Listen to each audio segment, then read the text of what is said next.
चलो अगला पढ़ते हैं साइंस टेक का question. It is the navigational satellite and another mission. ISRO ने अभी तक कौन कौन से नेविगेशनल सैटेलाइट्स डाले हैं और कौन कौन से मिशंस किए हैं, आज हम उनकी सारी जानकारी लेंगे और उसके बाद इनकी जानकारी लेने की हमें जरूरत नहीं पड़ेगी।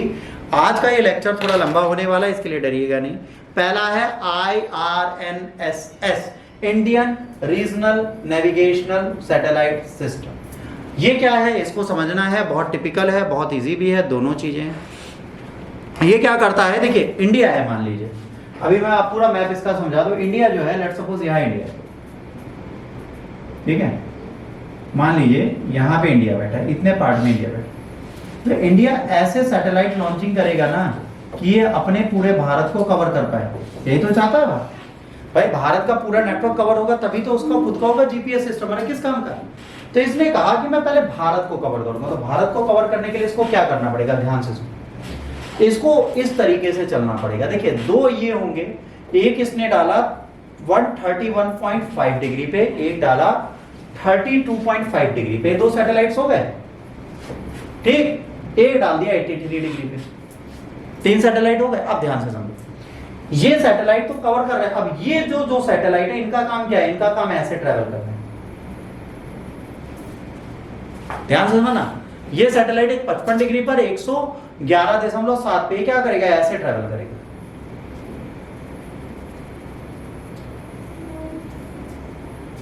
इस तरह ये ट्रेवल करेगा लगातार। इस ट्रेवलिंग से क्या होगा, ये पूरे के पूरे नेविगेशन को पकड़ लेगा। कैसे पकड़ लेगा, ये आपके सामने देखिए। ये सैटेलाइट इतने एरिया को कवर कर रहा है भारत के, राइट। ये सैटेलाइट इतने एरिया को कवर कर रहा है भारत के, ये सैटेलाइट इतने एरिया को कवर कर रहा है। अब ये सैटेलाइट जब दोनों घूम रहे हैं तो ये ऊपर जाके इधर जाएगा, ये इधर आएगा। ये रोटेशनल है, ये दोनों सैटेलाइट अपनी पोजीशन बदलते हैं। तो इससे क्या होता है, इतने पूरे भारतीय भूभाग को हम इंडियन ओशन में इन 8 सैटेलाइट की सहायता से कवर कर सकते हैं। ये 7 सैटेलाइट अगर हमारे पास हैं तो हम सारी चीजों को प्रॉपर मैनर में कर सकते हैं। ये दोनों रोटेशनल रहेंगे, ये जब रोटेट करेंगे 8 के भाव में, तो ये क्या करेंगे, ये इस एरिया को पकड़े रहेंगे। ये इसको फिक्स पकड़ेगा, ये इसको फिक्स पकड़ेगा, ये इसको फिक्स पकड़ेगा। इससे क्या होता है, हम भारत का पूरा भारत का लोकेशन कैप्चर कर लेते हैं सिर्फ 7 सैटेलाइट से, ठीक। ये बड़ा इंपॉर्टेंट था हमारे लिए। और ये रिस्ट्रिक्टेड सर्विसेज में सबके लिए अभी हमने नहीं दिया। ये देखिए कितना एरिया हमने पकड़ लिया इस तरीके से, भारत को ओवरऑल पूरा हमने कवर कर लिया 7 सैटेलाइट से। तो भारत को कवर करने के लिए इस चीज को करना जरूरी था। 3 सैटेलाइट जियो स्टेशनरी में रहेंगे, ठीक है। 4 सैटेलाइट जियो सिंक्रोनस ऑर्बिट में रहेंगे, ठीक है, जो पेयर्स में होंगे, जो मूव करते रहेंगे आपस में। इससे हमारा लगातार नेविगेशन होता रहेगा, हमारा नेविगेशन कभी ब्रेक नहीं होगा। But condition applied, it will only support India, few part of China, few part of Pakistan और एंटायर साउथ ईस्ट एशिया। तो ये हमारा रीजन है जो हमने कवर कर रखा है। इसीलिए याद रखिए, भारत जब देखता है कि श्रीलंका के पास एक सबमरीन है, यहाँ सबमरीन है, यहाँ सबमरीन है, यहाँ इनके बारे में हमें इतनी डिटेल जानकारी क्यों, ये बांग्लादेश में सबमरीन है, ये इसी से पता चल जाता है। हम जूम कर करके फोटो देख लेते हैं कौन क्या कर रहे हैं। और ये चाइना को भी पता है कि हमारा सैटेलाइट सिस्टम बड़ा मजबूत है, इस तरीके से काम करता है। अगर आप अर्थ के परिप्रेक्ष्य में देखेंगे तो देखिए, ये आमने सामने इधर रखे हैं, ये इधर रखा है। तो सिर्फ इंडिया को, ये सिर्फ इंडिया को टैकल करता और किसी चीज को टैकल नहीं करता, ठीक। अगर अर्थ के परिप्रेक्ष्य में देखेंगे तो ऐसे चलता है। और ये सिर्फ भारत के लिए, भारत को ही फोकस करेगा और किसी को फोकस नहीं कर सकता। Regional, Indian regional navigation satellite system, जिसे नाविक बोलते हैं, इंडिपेंडेंट रीजनल नेविगेशन सिस्टम है, डेवलप किया गया इंडिया से।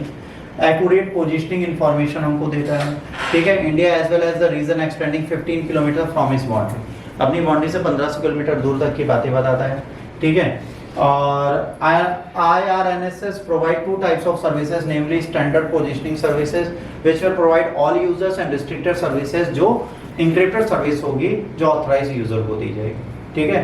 कहा जाता है इसकी पोजीशन जो है प्राइमरी सर्विस एरिया से 20 मीटर सर्विस एरिया तक है, मतलब एक्यूरेसी अच्छी देता है, 20 मीटर के अंदर अंदर आपको वो जगह मिल जाती है। अब इसका एप्लीकेशन कहाँ होगा, terrestrial, aerial and the marine navigation में, डिजास्टर मैनेजमेंट में, व्हीकल टैकल में, है ना, इंटीग्रेशन विद मोबाइल फोन्स में, ठीक है, प्रिसाइज टाइमिंग में, मैपिंग एंड द जियोडेक्टर डेटा में, इसके बाद टेरिस्टोरियल एंड द नेविगेशनल एड में, इसके बाद visual and the voice navigation for the drivers. तो इतनी जगह पर इसका हमें प्रॉपर मैनर में प्रयोग करना है और ये प्रयोग बहुत जरूरी है, इसलिए हमने नाविक को बनाया। अब इंडिया के पास अपना है तो विश्व के पास भी अपने होंगे बहुत सारे। तो विश्व में कितने इंपॉर्टेंट सैटेलाइट है आपके सामने, और देखिए यहाँ लिखा है कौन सा ग्लोबल है कौन सा कमर्शियल। तो GPS is global, GLONASS is global, है ना। बाइडियो नेविगेशनल सैटेलाइट चाइना का ग्लोबल है, ऑपरेशनल है रीजनली। ग्लोबल है पर ऑपरेशन कहाँ करता है, रीजनली, ये बाकी जगह नहीं जाता, ठीक है। इसके बाद इंडिया का जो है वो रीजनल है, सिविलियन लोग यूज कर सकते हैं, इसरो ने बनाया है। गैलीलियो यूरोपियन यूनियन का, ये भी ग्लोबल है। क्वासी जेनेट सैटेलाइट सिस्टम है जो जापान का है, ये भी रीजनल है और सिविलियन यूज के लिए, क्योंकि जापान के पास मिलिट्री है नहीं। तो ये 6 इंपॉर्टेंट नेशनल पोजिशनिंग सिस्टम है वर्ल्ड के, और यही 6 हैं अभी तक, मतलब और किसी कंट्री ने अभी लॉन्च नहीं किया। सोचो इंडिया इसमें घुस गए, कितनी अच्छी कंट्री है हम लोग सब अच्छा करते हैं, तब भी लोग हमें नहीं समझते। अरे यूरोपियन यूनियन तो पुद्दू भर का है, उससे तो बड़े हम हैं। GNSS RNS ऐसे भी सैटेलाइट्स, अभी देखिए फोटोज बनी है कहाँ क्या क्या है, छोटे मोटे जो है वो भी लिखते हैं, ठीक। अब नेविगेशनल सैटेलाइट्स क्यों काम करते हैं, एक्ट इनटू ईस्ट पॉलिसी, है ना, next security provider for Indo Pacific and BrahMos. अगर वियतनाम को हमको देनी है तो नेविगेशन भी तो देना पड़ेगा।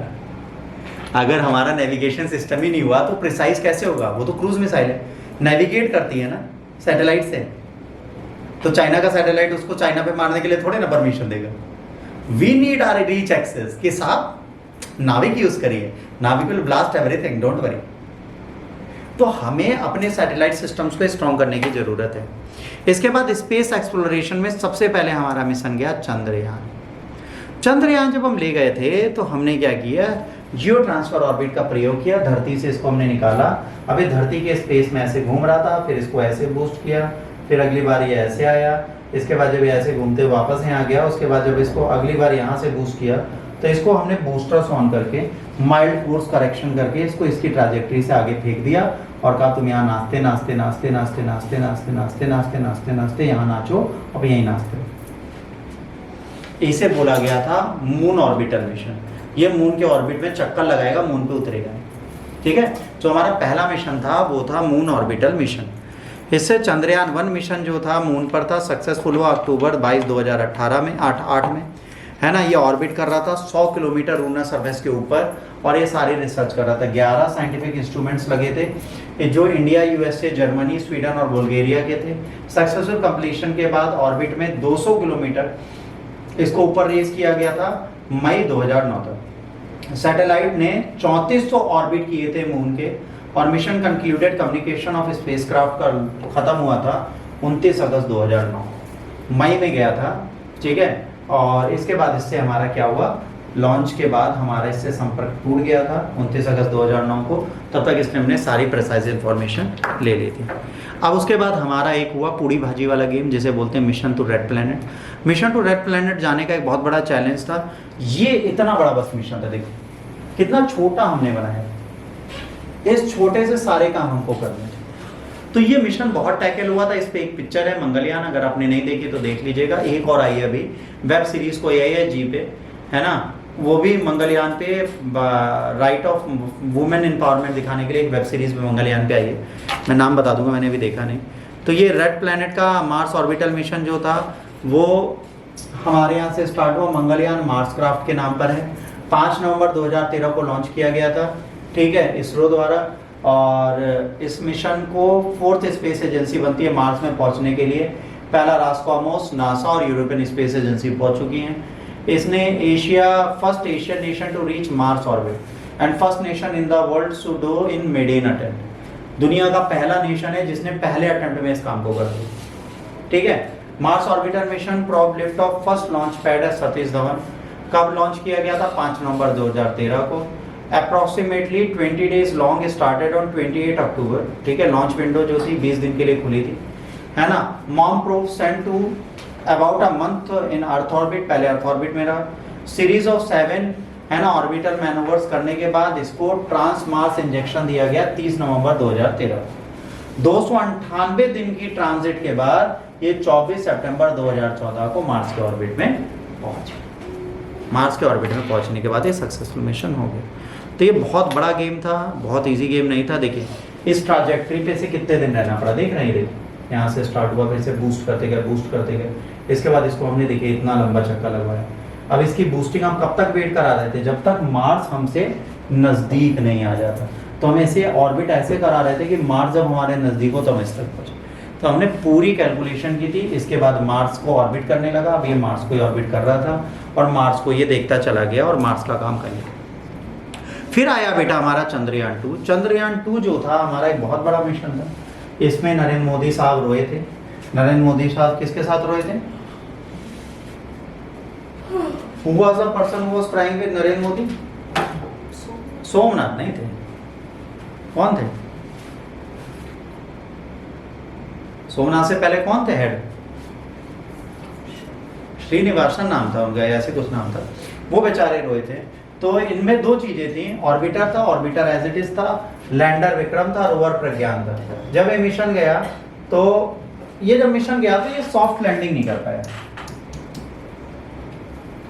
इसकी सॉफ्ट लैंडिंग नहीं हुई, ठीक है। तो मून के साउथ पोल पे से 3 एक्सपेरिमेंट करते थे। रोवर प्रज्ञान को 2 एक्सपेरिमेंट करने थे 14 अर्थ एंड डेज के लिए। बट इत्तेफाक से ऑर्बिटर तो सक्सेसफुल रहा हमारा।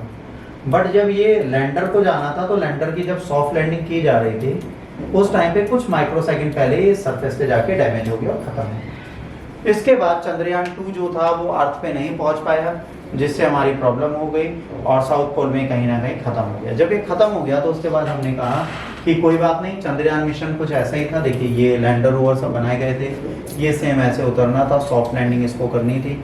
बट ये सक्सेसफुल नहीं हुआ। तो ये प्रज्ञान विक्रम सब इसमें लिखा हुआ है, ठीक है। इंडिया की पहली सॉफ्ट लैंडिंग का प्रयास था जो असफल हुआ। असफलता के बाद फिर हमने दोबारा प्रयास किया और ये इसलिए हुआ था क्योंकि साउथ पोल पे आइस कंफर्म की गई थी।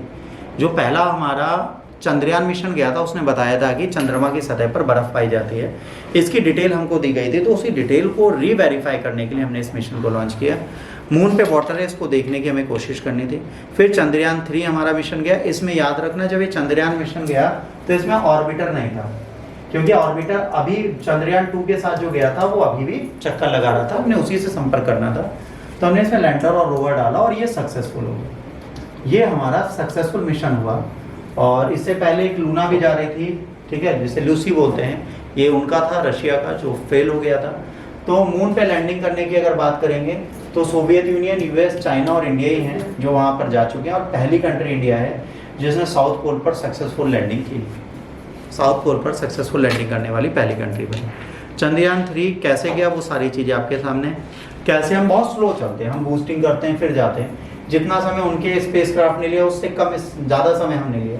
बट ये सक्सेसफुल मिशन था, सॉफ्ट लैंडिंग हमने इस पर की। फिर हमारा रोवर निकला, वो घूमा हर जगह, भारत का तिरंगा वहाँ पे फहराया। उसके बाद हम यहाँ से फ्री हुए। देखिए कितना समय हमें लगता है लूनर ट्रांसफर ट्रैजेक्टरी बनाने, क्योंकि हम अपना फ्यूल बचाते हैं। वी आर द कंजूस व्यक्ति।